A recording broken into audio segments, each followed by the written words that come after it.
Good morning, ladies and gentlemen. It is Brian over here with Connecting Communities with Brian J. And I got a very, very special guest. She already knows how special she is just by the things that she does.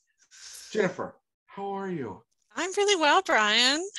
Thank you so much Good. for having me here today on Connecting Communities. It's an honor and a pleasure and a privilege to be Oh, here. stop saying that. It is my honor to have you. So listen, Jennifer has over 30 years of training and experience. Look, I know she doesn't look a day over 25. I promise you, she's at least 30, okay?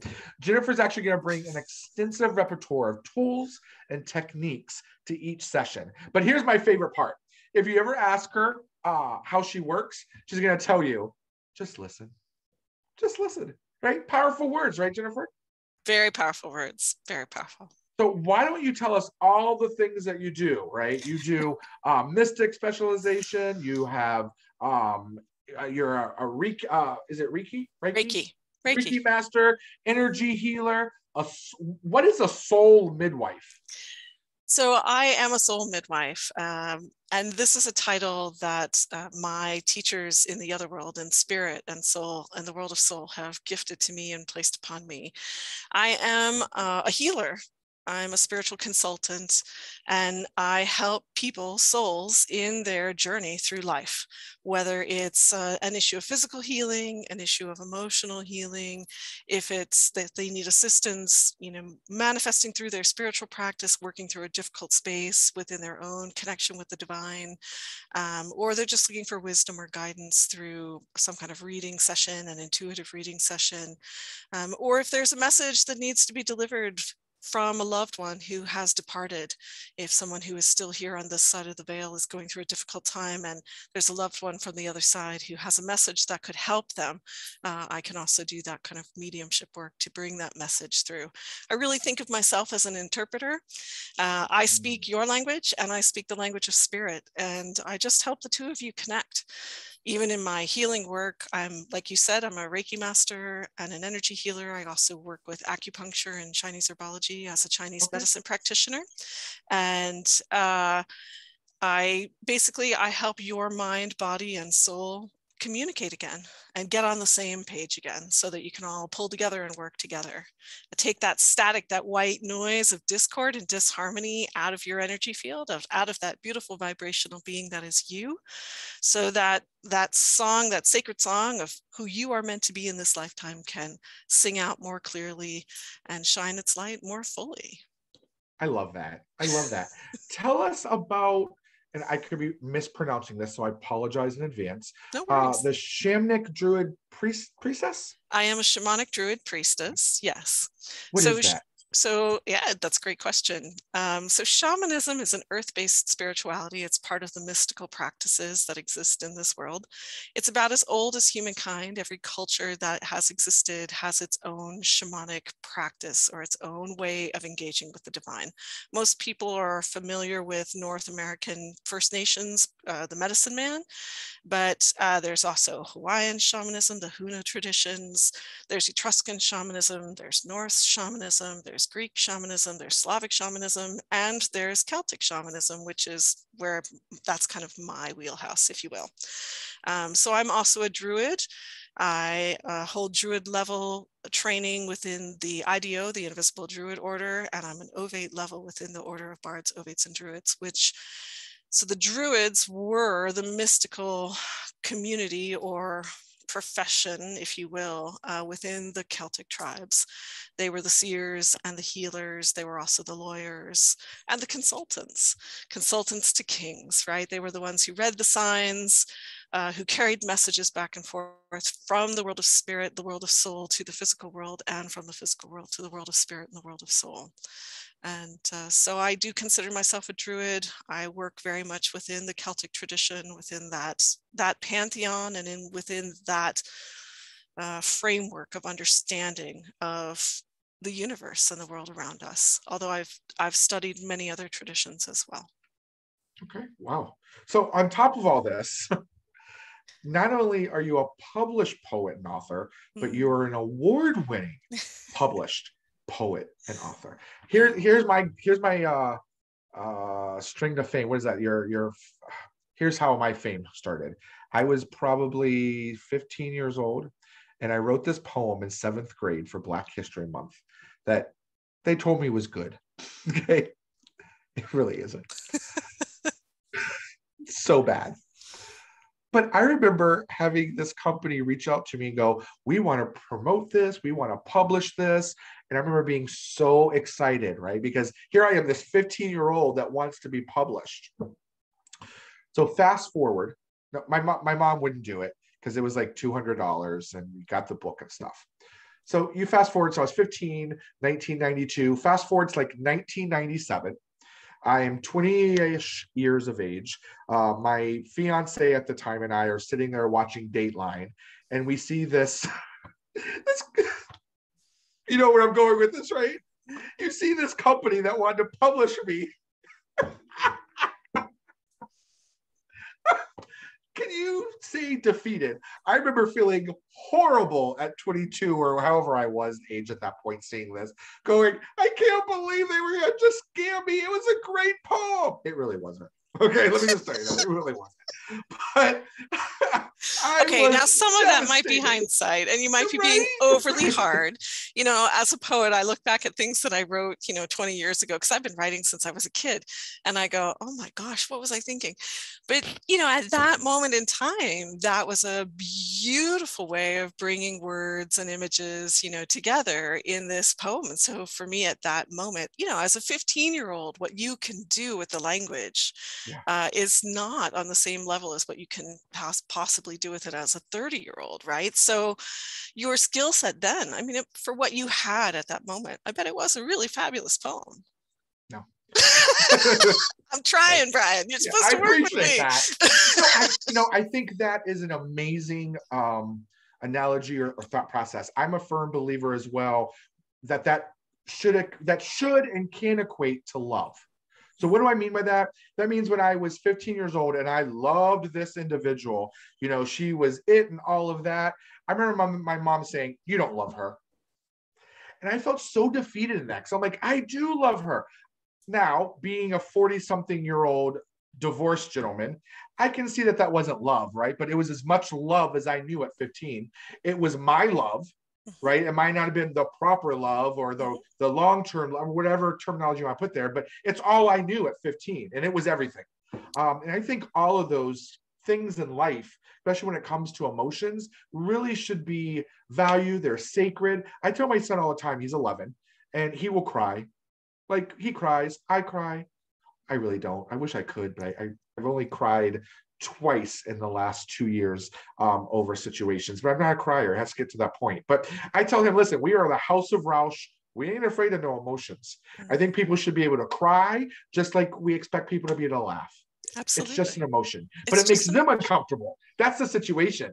And that's why they're like, I don't want to do it, right? Right. Anytime I see a Hallmark commercial, more so, or even in public where I see a guy being emotional, especially with their children, it's over. Tears just flow because I feel like that's so raw and so real and so emotional. And I love folks that can be that intimate and that vulnerable. Like I said, my son is 11 years old and he will still hold my hand as we're walking.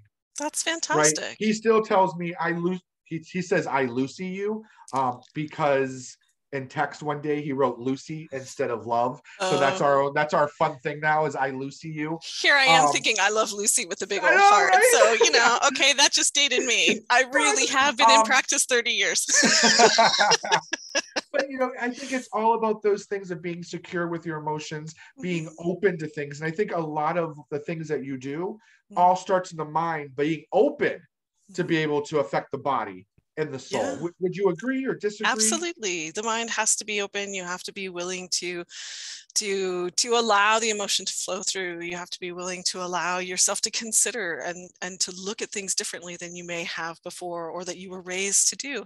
And I think the mind has to be open for the heart to open. There has to be a certain amount of of love, your own capacity to see love in the universe and to hold space for love in the universe in order for your heart to really open. And mystical traditions all over the world say love is the foundational vibration of life. It is the fundamental vibration of life. There is a great resounding heartbeat of love and love making at the core of everything. And to get there, you have to be able to sit in your emotions, to allow them to move through you. They're a part of you. In Chinese medicine, that's one of the things I work with the most when I see patients with Chinese medicine, is helping people to let go of the barriers that they've put around themselves to constrain their emotions from flowing because it's not appropriate, right? Because society or their parents or someone has said to them, oh, no, that's not okay. It is okay. This is a part of who we are. That stuff has to flow so that that loving can flow. Now, listen, I don't want folks to think, oh, this is just what she's thinking and moving. You've actually had and studied extensively with individuals like Tom Cohen, Caitlin Matthews, Hank Wesselman. I mean, just a bunch of different varieties and options. And then you were able to take the pieces that made sense to you to form your opinion or your facts. Would that be correct? Yes, I have studied extensively with a great number of teachers, beautiful teachers and masters around the world, and in many different cultures and traditions. Like I said, I really do. I studied, Hank Wesselman is a great example. Hank was a beautiful master of the Hawaiian tradition, taught the Hawaiian shamanic tradition. And while that tradition is not mine, like I never really felt like, oh yeah, this is my home. It was always, when I found the Celtic tradition, the world of the Celtic gods and the world of the Celtic wheel of life, like this was coming home for me, right? This was the language that my soul uses to communicate and to speak and to interface with the divine.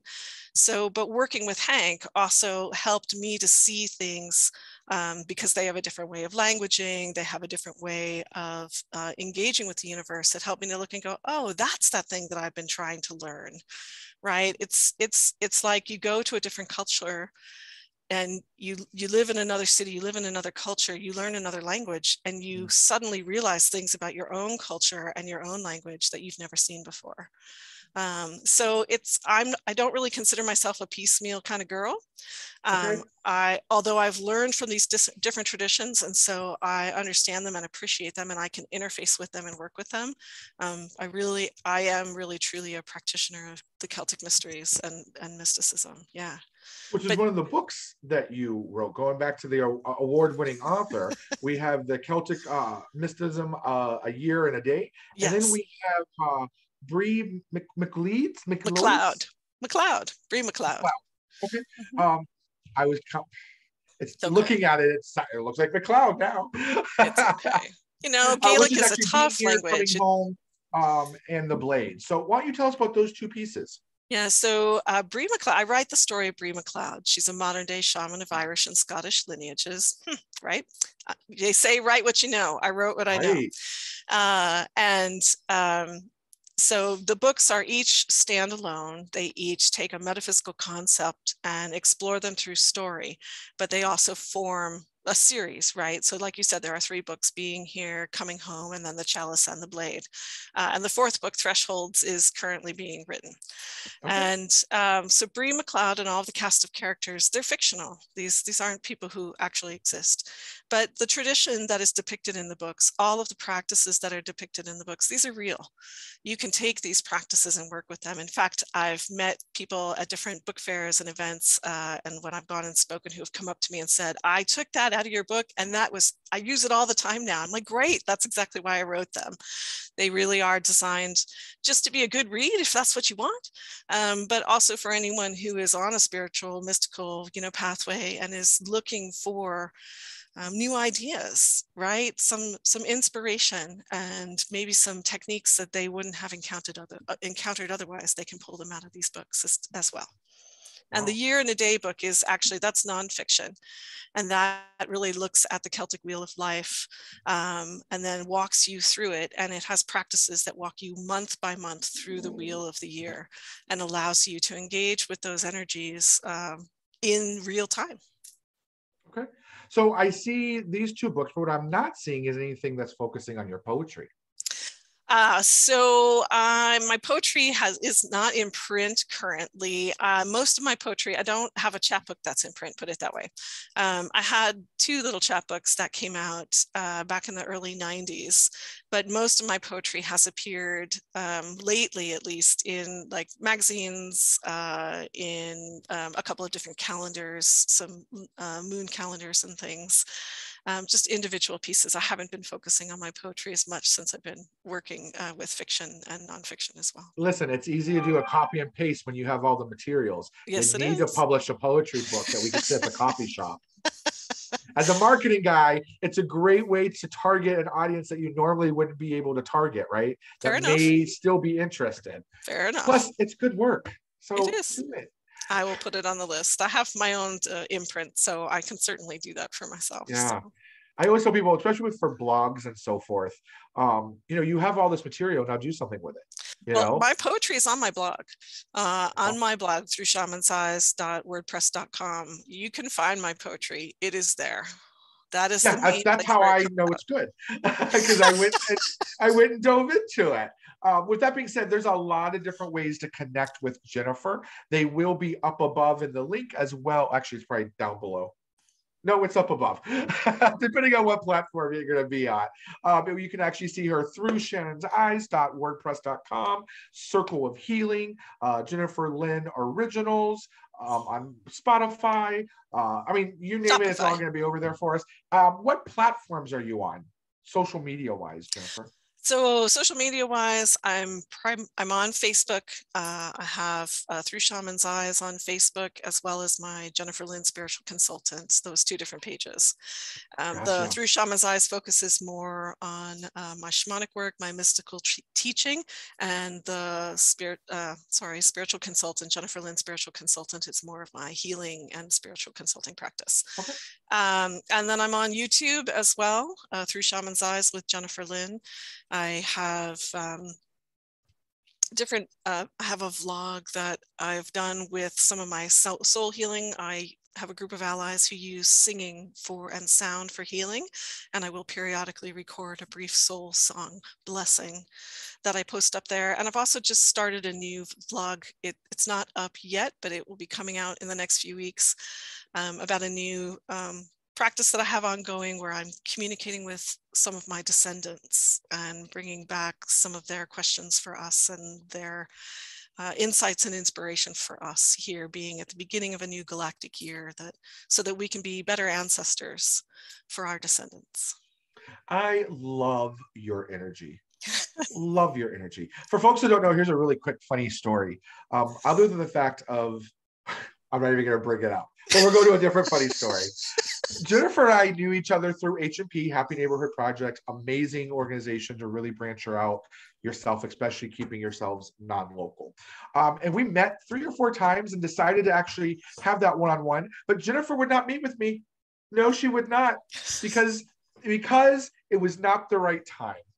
So if you are that kind of an individual that focuses and appreciates that energy, then Jennifer's a person to chat with. Jennifer's a person to be able to connect with. She will meet with you. Just fill out that information, connect with her. We're not even going to talk about the Brussels sprout story, okay? If you want to, that's what I thought you were going to bring up. I was going to, and I had to stop. I won't even tell you about the Brussels sprout story. But before we head out of here, I do have a couple questions that we always like to kind of mix it up and ask our guests. Are you ready? Okay, I'm ready. Beach or pool? Beach. Okay. Fall or winter? The Mediterranean. Pool if it's the Pacific. Sorry. That's okay. I appreciate the specificness. What was the next one? Fall or winter? Oh, that's tough. Those are my 2 favorite seasons. I love them both. Mine too. But I think I'm going to have to go with winter, because I love that still silence that you get with the snow. And there's something so incredibly beautiful about seeing the deep structure of the trees without the leaves. I would agree with that. Flowers or candy? Flowers. Okay. This is the last one. This is going to determine whether or not we're going to continue having conversations, Jennifer. Okay. You ready for this one? This is a serious one. Okay. Android or Apple? Yeah, Apple, I have to say. Well, this podcast is over. We appreciate you guys' energy. No, it's not fair. So I have a Mac computer, but I have an Android phone. Okay. And I actually Android all the prefer way. the Android phone, but I really am not a PC girl. And so I'm a Mac computer girl, but an Android phone girl. Why are you a Mac girl? And not the makeup guys, okay? Mac is a computer. Why No. are you a Mac girl? I find it more intuitive. It's easier to Okay. use for me. It thinks like I do. Okay. PC does not think like I do. Like I No, know you how have to to think think for it. in DOS, and I learned how to do programming and all of that, but that is just not the way my brain works. Okay. And so it's much harder for me to figure out how things to move through the PC than it is through the Mac. Got it. See, I'm the opposite, but I've never really been exposed to a Mac, but maybe a handful of times. And because I don't know it, I don't know it, right? Right. At the end of the day, I was a BlackBerry fan Right. before I Oh, was BlackBerry a was great. I loved BlackBerry was great. BlackBerry. I I was miss also BlackBerry. MySpace. Like I fought Facebook for like 2 years. Oh yeah. Like I'm not doing it. Yeah. Don't send me any invites. I'm not coming to Facebook. And I have to say, I joined Facebook under duress. It was when I started writing books. Every author that I talked to said, you have to be on Facebook. Like you have to. And so that was actually what brought me into the Facebook world. And I'm only there for professional reasons. I do not. Yeah, I love It's so MySpace. depressing. It It's is. either people are cooking up great recipes or they just lost their job and don't have a house. Those are the two pieces. And now, listen, now we're getting into November where they've already put guidelines that you can't have anything political out there. I mean, it's just. Yeah, I know. But it is a great platform to advertise on. I will say that. It is a good platform for advertising. It is a good way to, connect professionally with people, especially if you have a product that you're selling. Like I have the books that I sell. I also am an artist. I'm an acrylic artist. And so that's my Shopify store, Jennifer Lynn Originals. .myshopify.com. So for those kinds of things, and I make malas, prayer beads, that's for all of that, it's really great to have that Facebook page. But for the rest of it, right. I'm the same way. Well, listen, I appreciate your time. With saying that, I want to make sure we give a huge shout out to our sponsors, Health Pure and Simple, Apollo, as well as Pay It Forward. We have one more brand new one, which is Permanently Scarred. I know that sounds really scary. And I know it's not. They are tattoo artists as well as piercing here local in Toledo, Ohio. With that being said, any last thoughts, Jennifer? Have a very beautiful day because it's always your choice to do it. Oh, I like that. One of your quotes I really like as well that I've been using, which is, your light is needed here now. Mm-hmm. I thought that was so powerful because it could just be interpreted many different ways. But you just got me with a new one. I got to figure out now. I have to go back and rewind and write this one down. Say it one more time for me. Have a very beautiful day because it's your choice to do so. Listen, that's a Grey's Anatomy, right? Like we all know. Did you watch Grey's? No. Okay, that's okay. I forget. One of their things was Derek Shepherd always stated, it's a great day to save lives. So I feel like you should probably contact Shonda Rhimes and maybe do some writing for some Grey's Anatomy. There you go. You might have some inspirational, motivational quotes out there. That's an idea. Right. Okay. Well, listen, ladies and gentlemen, we appreciate your time. Thanks for showing up. Again, if you want to reach out, and you do, to Jennifer, 2 N's, 1 I, up above. I know, like, how would you spell Jennifer with 2 or I's? down below? Oh, there's all kinds or of down ways. or to the left or the right. Connect with her. She'll be glad to reach back and see what it is that she can assist you with in your growth, be it spirituality, healing, energy. Conversations can start everything. Mm-hmm. Jennifer, be safe. We appreciate your time. Thanks so much. Be well. And thanks, Brian. So lovely to see and chat with you today. Be well. Thank you.